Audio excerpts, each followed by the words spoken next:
నదిలోని నీరు తీయగా ఉంటుంది, ఎందుకంటే నది అందరికీ నీటిని ఇస్తుంది.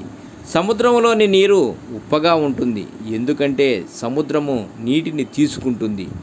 ఎటువైపు ప్రవహించకుండా ఉండే నీటికి దుర్గంధము ఉంటుంది, ఎందుకంటే నీరు నిల్వ ఉంటుంది. జీవితం కూడా అంతే. నదిలాగా అందరికీ సాయం చేస్తూ ఉంటే మధురంగా ఉంటుంది. సముద్రంలా కేవలం తీసుకుంటూనే ఉంటే కొద్ది రోజులకే అందరితో దూరం పెరుగుతుంది.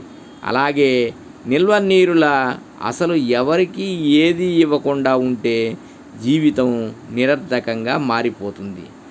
పక్కవాడి ఆనందంలో పరమాత్మని చూడగలిగిన వాడు మాత్రమే ఆ భగవంతుడి ప్రేమకు పాత్రుడవుతాడు. ఈ చిన్న విషయాన్ని గుర్తుంచుకొని ఆనందంగా జీవించండి, అందరినీ ఆనందపరచండి.